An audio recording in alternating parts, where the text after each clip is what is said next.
Lou DiMauro. I'm here in the physics department faculty. Pierre and I have worked together over the years. Um, and I'm just here to introduce Professor Agostini. And the format will be basically Pierre will take questions from you guys and won't be given any presentation, any formal presentation. So whatever you guys interest you, please go ahead. I'll moderate the questions. So Pierre, you want to put that? So he doesn't have a hard like. Oh. Like where your glasses are, and then you can tuck this into a pocket. Like if you like that.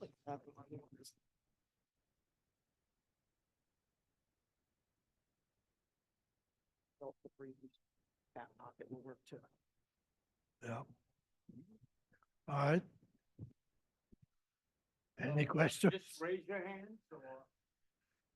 Don't ask me questions on two-color LED. No questions? So, yeah. Yeah, go ahead. So, how did you get involved in the attosecond pulses? Were you invited into that research from someone else, or were you doing your own research that shifted you towards attosecond pulses being? Yeah, by 2000, we had a network, a European network, and really Ferenc Krauss and our group were competing. So there was a sort of movement towards short pulses. And yeah, Ferenc had this very short laser, like 2 or 5 femtosecond or so.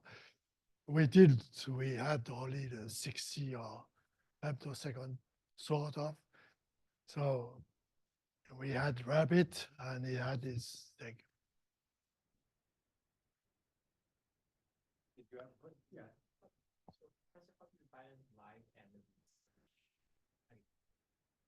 Did you hear that? Can you repeat it? How do you balance the time of research and the life? How do you manage the time of your research and your life?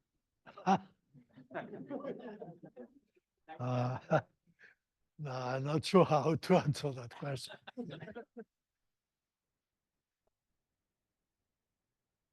What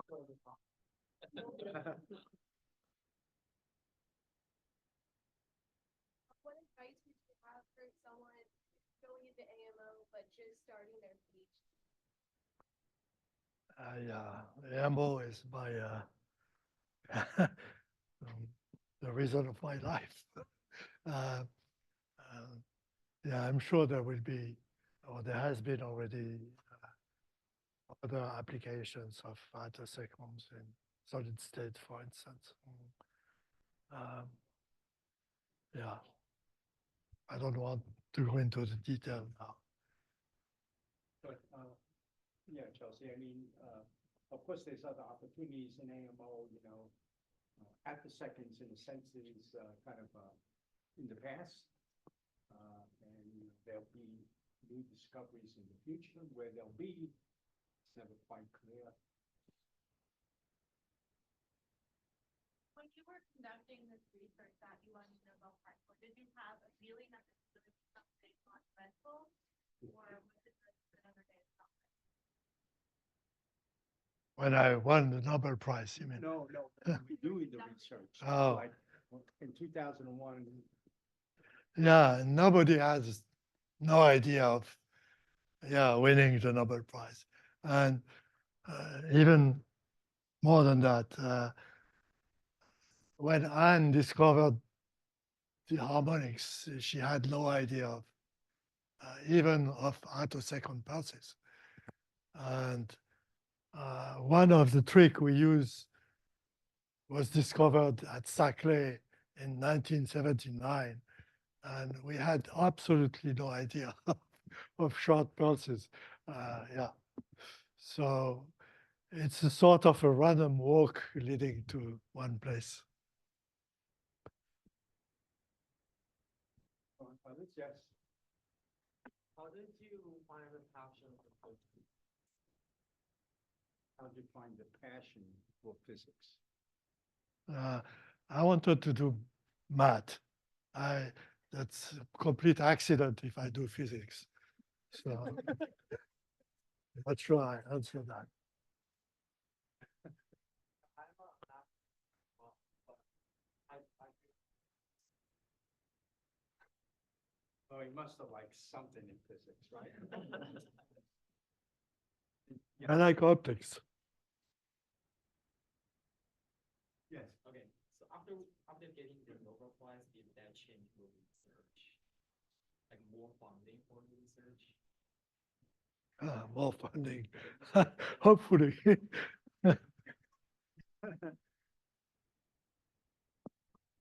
it certainly has kind of increased the level of visibility in among, say, federal people who fund research around the world. So I think it's only a positive force. Yeah.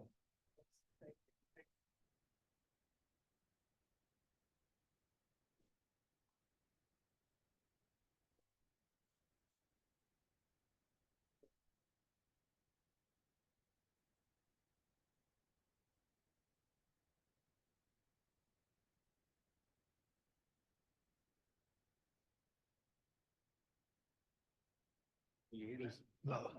So you wanted to know like how, when you were going along the line of this research, you had to build instrumentation, right?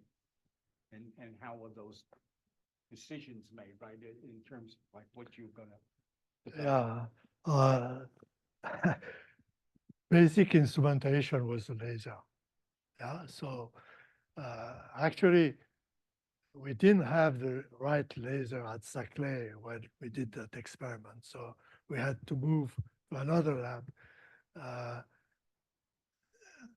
Another piece of instrumentation was this pinhole we put in somewhere along the path of the beam to select, I mean, to suppress one of the beams. And this was the secret to go the phases right on in the The measurement. most important technical advance So, was a disc with a hole. yeah, right, right.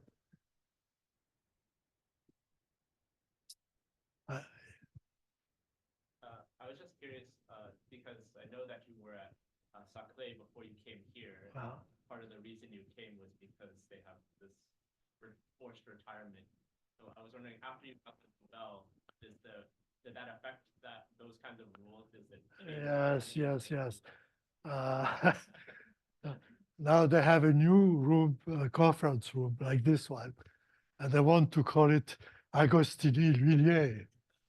I think- So they didn't retire Anne Louis. no, she left She for Sweden before that. I would ask you, what do you think does the future of this field lie? Like, what do you think is the next promising thing going to be in the field? Yeah. I'm not too sure about that. It's always difficult to see the future, right? But okay, I can say one thing. Attosecond, that's a short time, right? But some people, theorists, are always already thinking of septosecond. So that's another factor of 1,000 shorter.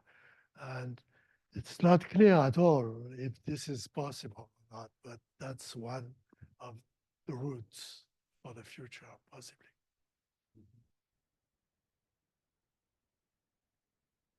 Yes. Hi, Doctor. So I'm actually a student in statistics, so really not much related to mathematics or physicist.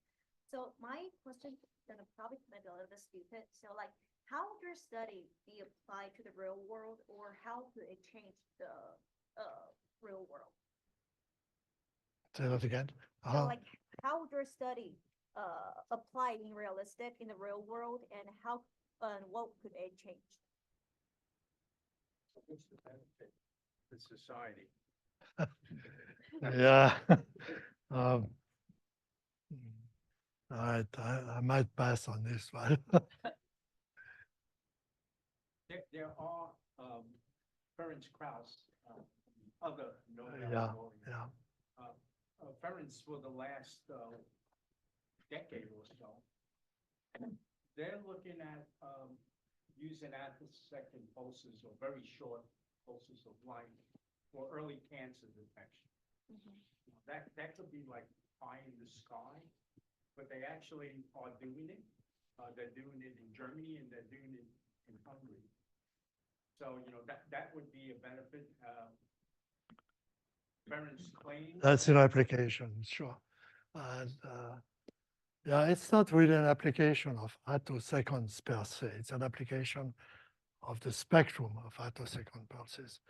So, and they do Fourier transform spectroscopy using that. And as a similar kind of application where the spectrum of harmonics is used to the preparation of microprocessors, wafers. Well, so to what you just said, if you're using the spectrum of attosecond, you have discrete spectral peaks, right? Isn't it better to have a continuous spectrum like with supercontinuum generation? Well, if the people who like Ferenc Krauss, who produce isolated attosecond pulses, use such a spectrum, of course. Our solution was a very simple solution and actually the less expensive one. And yeah, the fact that the spectrum is the harmonic spectrum, so it's composed of lines separated by 2 omega. It's just what we need to define the short pulses. So yeah, it's just a matter of adding enough harmonics and have a spectrum large enough. But it's okay to have the lines. Okay. So Krauss does produce a continuum. Yeah, Oh, okay. yeah. And then it produces a single attosecond pulses. And yeah, when we had the first result, the attosecond pulse train, that is attosecond pulses separated by a time of the order of a few femtosecond. And we were asking what we do with that. It was, yeah, like the time, the old time where we had Modlock laser, but without the Pockels cells to isolate one pulse. But we can do something because a lot of the physics we're looking at is in between those two peaks. So we have still the resolution to do that.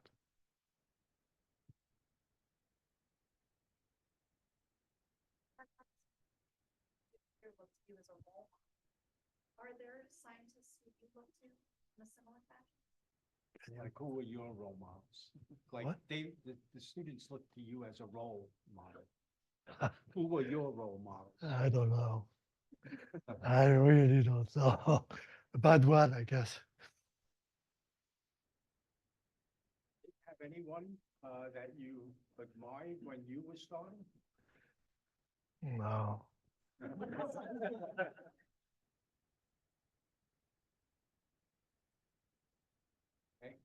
Yes.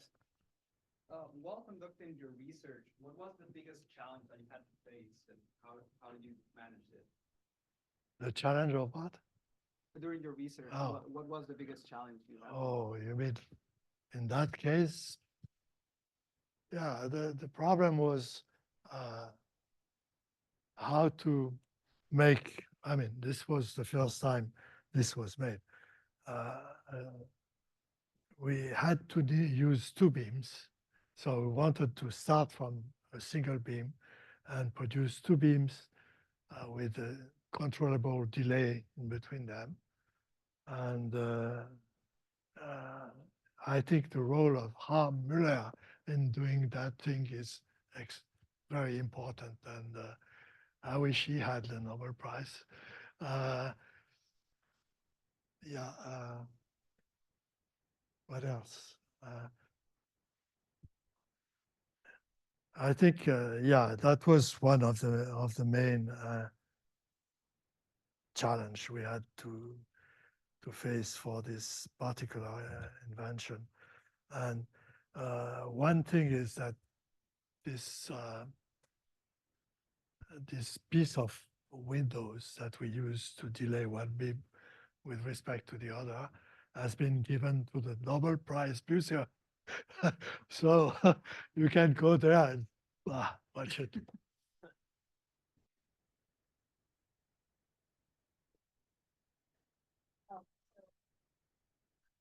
you have a chance, like, travel back to your graduate school age, what would you say to yourself back then? If I had a chance to what? To time travel back to your graduate school age, and what would you say to yourself? So go back to. Graduate school age, like, And ask himself. to tell himself, like, tell yourself, what. Tell, what should I tell to young people or what? Like, if you went retrospective, what would you think of like yourself? Like, what questions would you ask yourself? Well, I don't know. I mean, I had one question like that in the French conference or something. The guy wanted to know, how do we choose where to look for, right? So similar question, I think. Yeah, it's difficult to know. I don't think there is anything like genius there. It's you ask the question, you have the equipment to answer, or you have the theory to sort of formalize the question, and it's a sort of natural progression. Yeah, I don't think you can expect something really new there. For instance, I mean, when we did this rabbit experiment, later on I discovered that, yeah, this was exactly the same thing at Rick Trebino's frog, yeah, except that, yeah, it was in domain of frequencies where the solution that Rick Trebino had did not work. So we had to find equivalent to that, but it was similar. So what worked for femtosecond is good for attosecond in a sense. Yeah. By the way, the word rabbit came up a number of times. Just for those who don't know what rabbit is, except for it's the acronym for a type of metrology that they use and we use to get at the second pulse. And actually, the rabbit stands for reconstruction of attosecond Beating by two photon transition. And by interference of two photons. Yeah. Rabbit is a lot better. So it's another invention of Hampuller to one year. Named it rabbit, he actually worked hard to get it to come out to be something like a rabbit, because in ultra short, spectroscopy, in order for measuring the pulses, we have different techniques. And they're called things like spider and crab, Frog. frogs. And Tom says he would not name his technique after an obnoxious animal. So he came up with this rabbit action. Yeah. It's very similar to frog. I mean, the measurement is done in the frequency domain, right? You're not trying to measure the attosecond pulses in the time domain. And yeah, I remember when we had this network meeting, and Pierre Paul, the student at the time, announced his result. And sitting there was Ferenc Gauss, and there was Henri, and we were competing at the time, right? And yeah.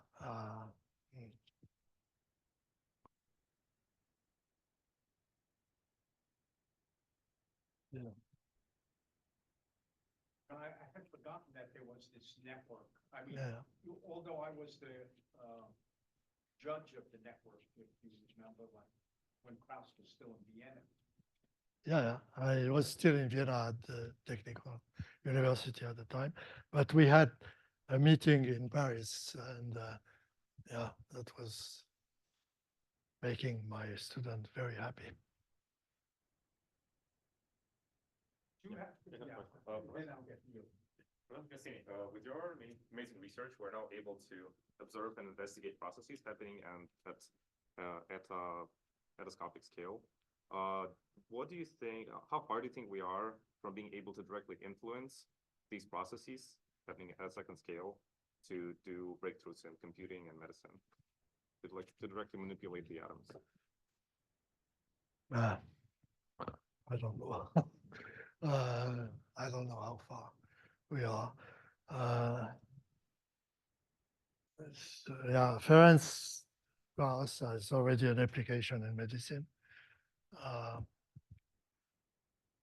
Hopefully the application was making really a lot of people excited at the Nobel lecture. And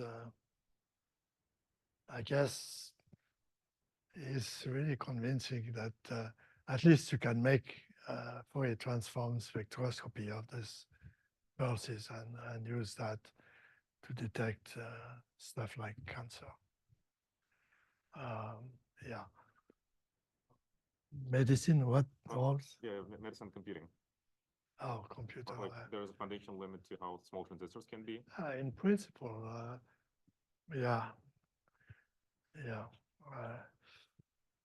If you could make a computer that uses a single pulse, probably it would be very useful. I don't know about that.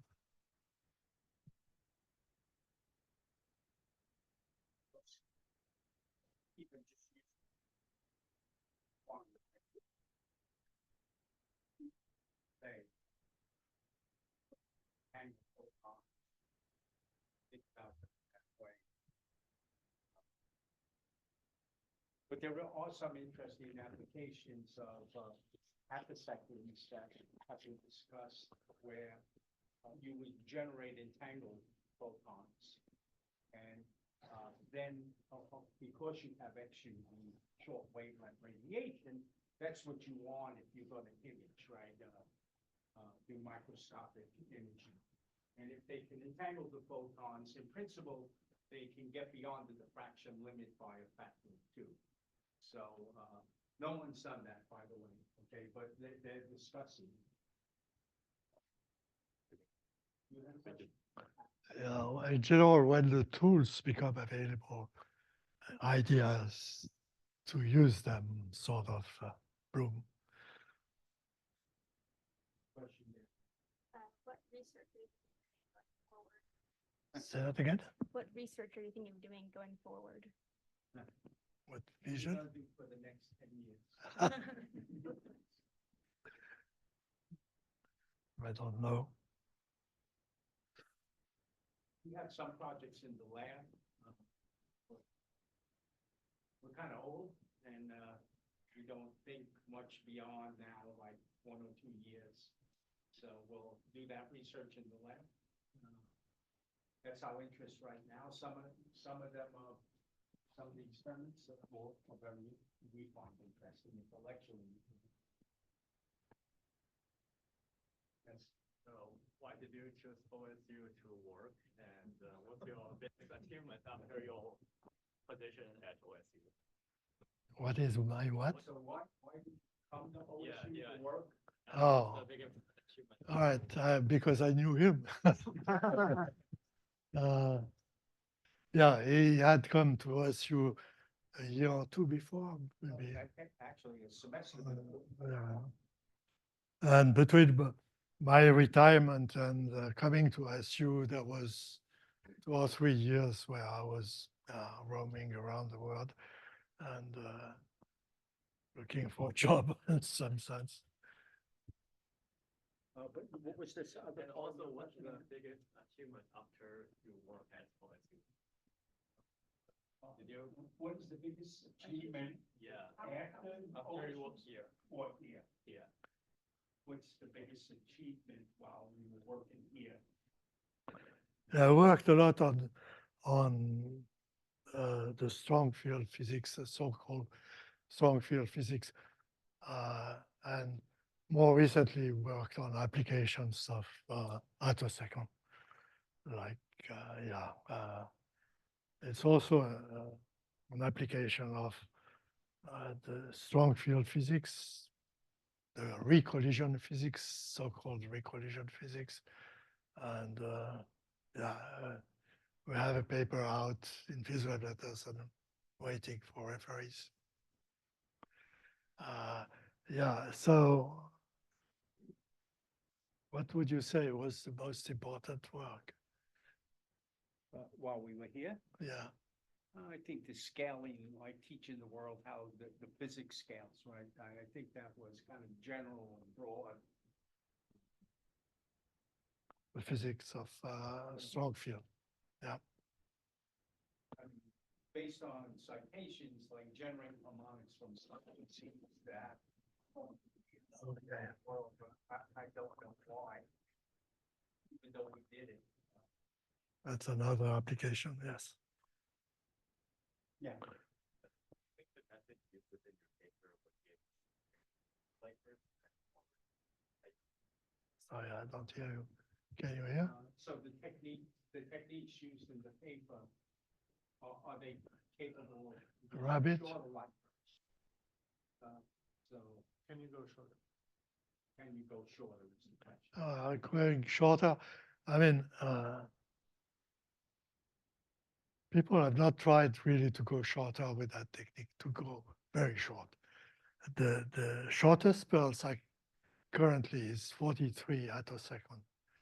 And that's very short already. And but that's a single isolated attosecond pulse. So people who use the attosecond pulse train, have tried to answer different questions and not so much going shorter. Yeah,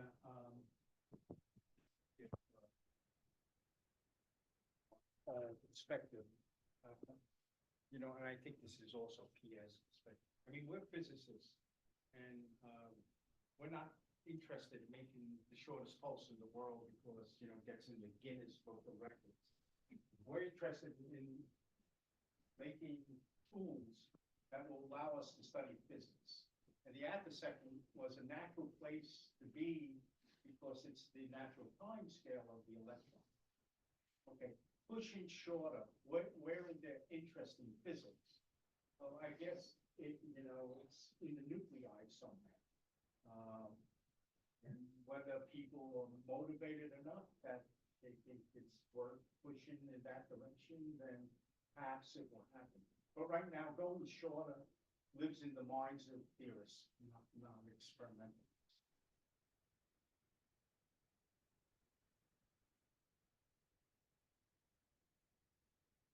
From your teaching first in second Paris or here, like did you enjoy or do you think it's like an instant research? Because You mean winning the Nobel Prize? no, the teaching grad students on it. Oh, teaching. What did you think of like teaching while you were here? Did you find it? It was a difficult exercise. Yeah. Yes, I had spent my whole career time without teaching anything. I mean, just one student at a time for a PhD or something. But it was different here. And on top of that, we had to change the course every year. So it was taking a lot of time.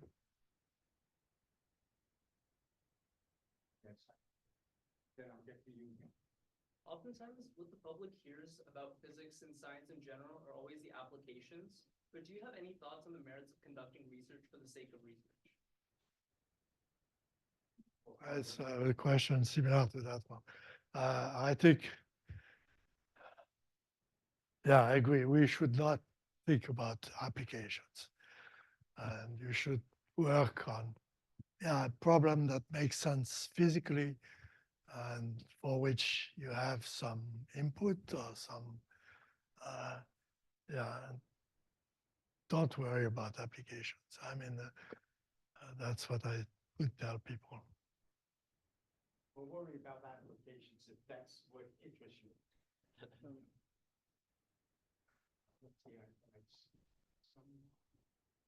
There's one here. yeah, you were next. Oh, yeah. I was just curious, so how do you balance the drive to do things that you're interested in versus getting funding for the various experiments and things that, whatever funding agency is telling you you should do? Okay, you are responsible for funding. Well, you're responsible at SACLA, I mean, Yeah, of course, you need funding to do the research. You need funding to pay for students and postdocs, okay, who do the real work, right? So funding's necessary. The question is whether, when you write proposals, are you engineering the proposal such that you're looking for funds to do exactly what you think is important, or you're following the crowd because there's money in some area and you kind of prostitute your own ideas to kind of fit the mold.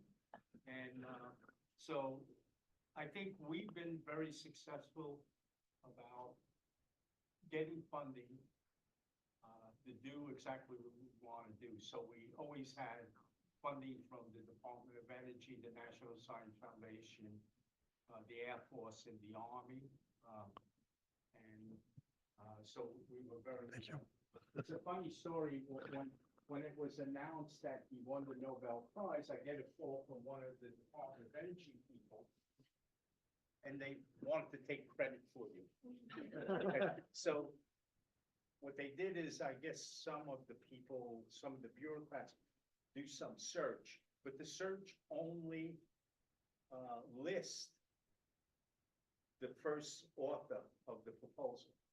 And the only proposal you were first author on was the not- one they didn't fund. yeah, I know.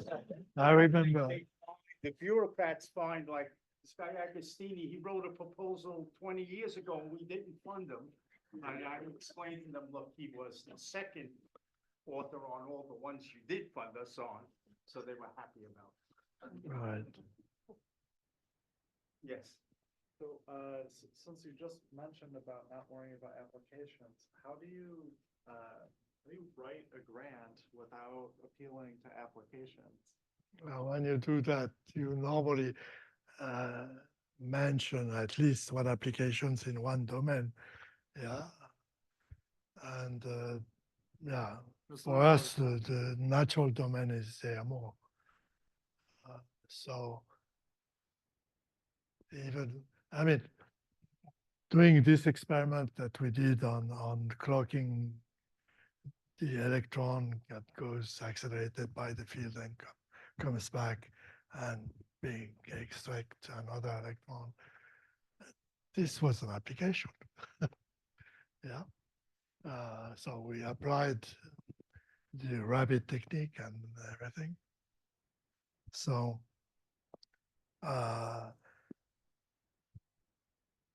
yeah. Yeah, so, I mean, of course you gotta write a proposal as well, okay? And all the, like, the NSF is required that you talk about the intellectual merit and the broader impacts of your research. So, you point towards applications or where this could be in the future. So, who wants to do research that only you care about and the rest of the world has no interest, right? You want to do research that has an impact. Kind of that's what we follow, but we follow our own message or path. As I don't like using the word vision, but like we have our own vision of where things should go, and we hope that the rest of the world finds it interesting. Did I miss someone here? Okay, and then now, okay, you guys. Yes. So I'm actually reading the background information for your study, and it mentioned there is a complex dynamics of atomic photoemission, and there is a small time delay in it. And could you explain, like, so what drives people to start studying in this small time delay, and why does this small time delay matter? This is a normal normal offspring of the method that we use, the rabbit method. And so at the beginning, we are using this rabbit method to determine the phase between the harmonics, and that controls how sharp or how short. But on top of this phase, added to this phase, there is a short correction that had a wonderful career as a short correction. I mean, there are tens of publications on photoionization delays. And at the beginning, we had to calculate this part, this extra correction. But now we can also do the opposite, and assuming that you know the harmonic phase between the harmonics, then you can measure the correction. And yeah, since it depends on the atoms, there's a lot of people got excited about that. Yeah, and some of this is an example of like where we are now when you guys are saying, can you go shorter? Okay, this was a problem that Wigner thought about in the 50s. And it took the 2000 before you can think about measuring all these phases that Wigner was thinking about. When you and your group decided to try to create the attosecond pulses, were there any methods of doing that that you tried that didn't work out for you, or did you just kind of work out what the best methods you had was on the first try? So did you try other approaches? Sorry.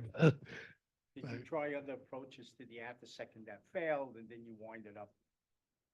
On rabbit, you mean? Or like, did you try to make the attoseconds in a different way and it failed and then you went to the rabbit?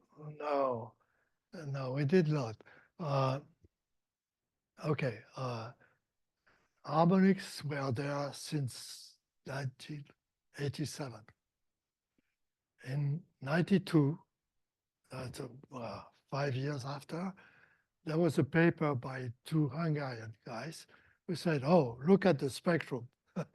And if you take the Fourier transform of the spectrum, you get attosecond pulses. So they predicted it was a source of attosecond, although they had no idea of the phase.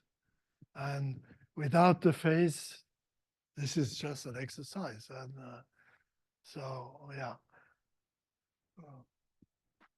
I think that the answer is no, there wasn't any alternate method tried that failed. It was kind of, it became clear over a course of 10 years what parts had to be brought into the experiment. to work.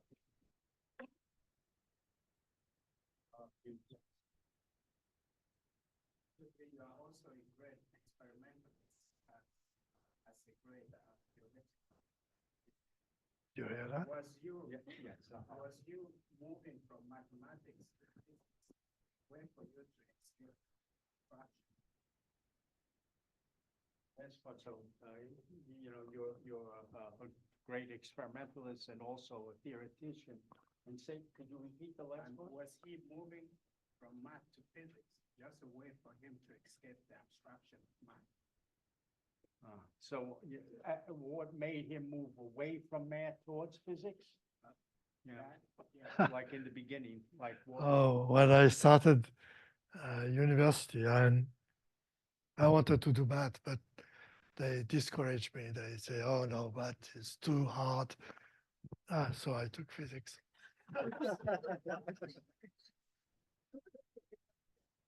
Plus, there was no Nobel Prize in math. That's right. Yeah, let's see, just go ahead. Yeah, so, what do you think are the major paradigm shifts when it, on the approach of doing physics between like 1980s to now? Repeat it, well, I missed the first part. Like major paradigm shifts to doing physics between 1980s and now? Like, the ways to do rather than. Yeah, what are the paradigm shifts that happened, since 1980 to now? I think it's 1980. We knew what the harmonic was, harmonic 3 or 5. Okay, you can think of it in terms of perturbation theory. But then the spectrum discovered by Hahn was absolutely incompatible with perturbation theory. So one had to find another paradigm than that was the role of the recollision physics in '93 by Ken Coulter, Ken Schaeffer, and Paul Corkum. By the way, I mean, you did an experiment in 1979. Okay. That also showed that perturbation theory was no longer applicable. This was a very famous experiment. So that was measuring electrons, though, not photons. The surprise was that these photons were coming off when N went to 1. So I think we have to wrap up. Yes, Ken. Yeah, so what are your thoughts on physics becoming like more and more application oriented in the current? Can you translate that? Yeah, I mean, what do you think about physics becoming more and more applied? No, physics is physics. I mean, somewhere you have people trying to apply what they have found or what the knowledge allows them.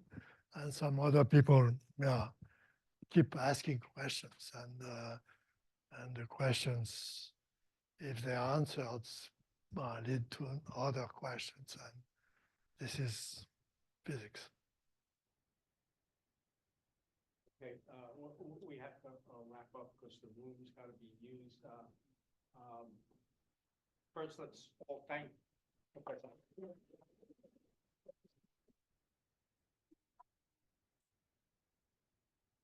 Okay, if any of you guys find that, you know, this whole area of optics and so on interesting, there's a sign out sheet outside.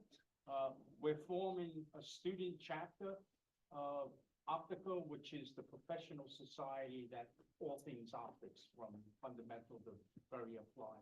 So if you're interested in joining as a student, just fill out the sign up that's outside. All right, and if some of you has some more question, can always send me an email and I'll try to answer that.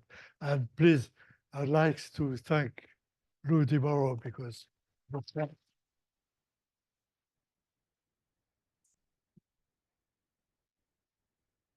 you.